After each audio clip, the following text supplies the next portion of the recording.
Woo-wee, folks. We are applying some serious amounts of pressure right now, and we have got people's feathers all ruffled up. I'm getting all kinds of DMs in my inbox, all kind of death threats and all of those crazy things. It's nothing out of the ordinary. It's just a little bit more increased than usual. And I knew this was going to come with this responsibility of deciding to take the spear and run to the front and really spearhead this movement in a direction that we so desperately need it to go in. We've been so desperately previously in the past that we are making these desperate kind of decisions out of desperation, and it's just simply a lot of this tactical plays to get us into a position where the community pool's empty every quarter. You know, we can't afford for an L2 team, and we can't afford for all these lovely little things we want to do because we're simply being plundered by different groups of people. So, as I was saying, I'm applying the pressure and I'm keeping it on, and I'm continuing to roll on to the next proposal. This one has passed. The L1 team will now proceed to start building this. I'm going to get a podcast together and I'm going to get them from the horse's mouth to explain to you folks exactly how this is all going to work. And I think the community is going to be quite happy that, you know, behind the scenes, a lot of us have found a way to meet in the middle. And it's just like, like-minded people like myself are the ones who are going to get the tasks done. So moving over to the current proposals, we do have text proposal 11653 currently up for voting, and this is enhancing governance and decentralization in the transition to Commonwealth. I've been through this in a previous video, links to that at the end of this video if you want to go back and you want to have a listen to me going through this proposal and explaining everything for exactly how it is. And, you know, that video is a supporting video for that proposal. So if you're looking for more information on that proposal and you're probably looking for an FAQ, it's all in that video. Now, what I find absolutely hilarious, but it's kind of what I counted on happening, is this very defensive move now against this proposal. This kind of attitude like, well, we bloody created it, we bloody own it, and we're not bloody handing it over to you, and it's as simple as that. No, we're not going to do it through governance procedure, and Commonwealth is a separate entity, and all of these things. And it's funny to see people so desperate to defend something when they're not even part of this blockchain. They're actually developing in a totally different place. So two of the admins are working on a separate blockchain called Entropy AI. This is Ed and Rex. And Rex's response on the Commonwealth simply is, it's ours and you're not fucking having it.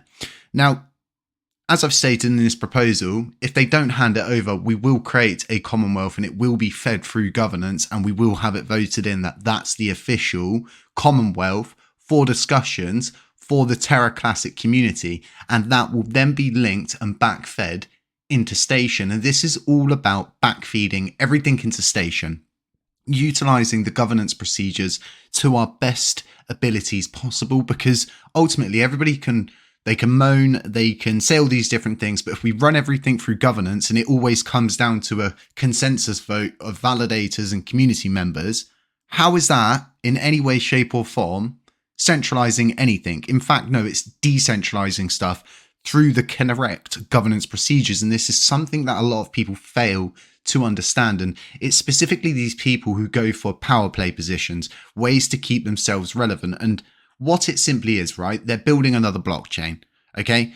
They are going to want to keep as much reach as they possibly can. And if that means looking like the good people in the crypto community here in LUNC because, oh, they rescued us from TFL and they created this Commonwealth, but all of a sudden, all of these people are saying how we shouldn't create our own station and we should stay under the thumb of TFL. So they contradict themselves each and every time. And it's just the same people on Commonwealth currently doing the same childish, immature things. It's absolutely pathetic. I work a full-time job. I manage 98 different individual human beings alongside all of the different work I do. and I do everything here as well. I mean, if somebody wants to shove a broom up my backside and I'll sweep the floor as we walk along, you know, it's no problem to me. This is what I'm here for. This is what I've been built for.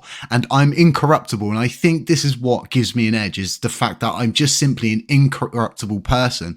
I'm someone that can't be swayed. I'm someone that you can't turn up and go, oh, you know, your support would be really helpful to us. My support goes to the blockchain time and time and time again. I'm going to be reaching out to validators to ensure that this proposal gets the exact same attention that our one got just previously and every other proposal after it. As validators in this community, it is your job to vote on proposals and understand the current goings of this community. If you're failing to do that simple mere task, you should not be here and you should not be harvesting rewards from this blockchain. This is not a take situation. This is a take, give, because ultimately we're going to death spiral. There'll be nothing left and all of these people will be fine, because guess what? You know, people like Ed Kim and Rex who have jumped ship will simply just, you know, carry on with their blockchains they've created. Why do they care? They've funded everything. They've got the reach. You know, it's all these kind of like ulterior motives that these people have. And it's what I count on them showing their true colors in response to this. And when you're getting such an aggressive response, and specifically from people where they could just simply go, you know what? They're right. We are building on another blockchain. Bilbo Baggins. Oh yeah, I am part of the quant team. It is a bit of a, you know, a conflict of interest. You know, we'll meet you in the middle here. We'll hand it over. We'll do it all for correct governance procedures. But no, it's simply just a fight every time. And it's like HCC is a bad guy. HCC is trying to centralize power through the L1 team. And it's no, I'm taking things and I'm backfeeding it through governance as it should be. And anybody who thinks that I'm not is kidding themselves. You need to go take a deep, long, hard look in the mirror and have a good old chat with yourself about what's going right and what's going wrong for you. Because time and time again, people can throw whatever they want at me, but time and time again, I have proven to have brought modules, websites, community members, projects, building my own projects, the most successful NFT project in the LUNC sector currently, paying out the highest rewards.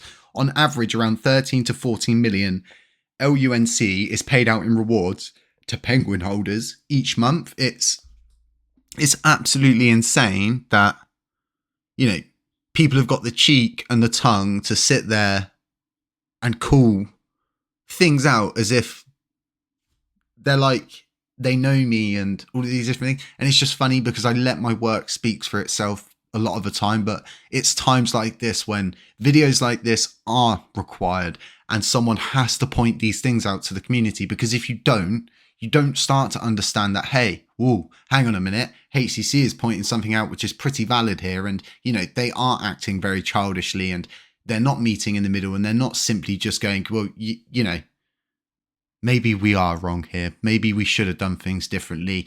Accepting your responsibilities of your mess ups is such a big thing for me.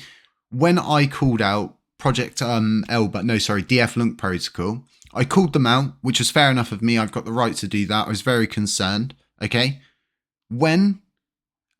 Immediately when I had more or less back-checked everything, went through and everything, you know, tick the boxes, cross the T's, dot the I's, I went straight on Twitter and I owned up to my mistake. And I said I was wrong. You know why? Because that is what being a man is all about. In this world, as people, as men, women, I mean, if you, whatever, I'm going to dig a hole. Stop it, Jay. People, it's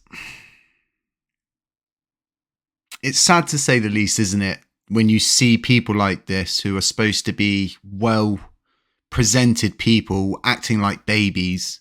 It's hilarious. It really is hilarious. But I banked on this. I knew this was coming and I knew this was going to be an uphill battle from start to finish. A lot going on at the moment. I'm going to be doing another video today because somebody else is actually working, it seems, on a way to decentralize the endpoint infra through the validator's current active set. And seeing that is obviously made me think, you know, people are listening to me. I've spoken about this for time. I've said me and Strath Cole have gone over this. I've gone over this with Steve from LBA. I've gone over this with people like across board many times, that it is doable. And the biggest issue we'll always find is we need to maintain pressure and not allow a development team to simply go, well, we can't actually do that because we don't have, the knowledge or whatever. Okay, no problems. We'll hire someone who does have the knowledge. We're paying a lot of money to these people to develop our blockchain, and it is time we keep picking up the barrier and we keep moving it behind them and putting forward what we want as a community. It's not down to the developers to decide which direction this chain goes in. It's down to the community and validators who are integrated into this blockchain. Folks, have a really nice day. Stay safe. Beware of scammers. Beware of doppelgangers. Beware of anybody pretending to be me. And yeah, I'll catch you in the next one. Oh, no, this is financial advice, you know, right down there in the middle, big silver writing. Yeah, that one. Educational purposes only. Catch you in the next one.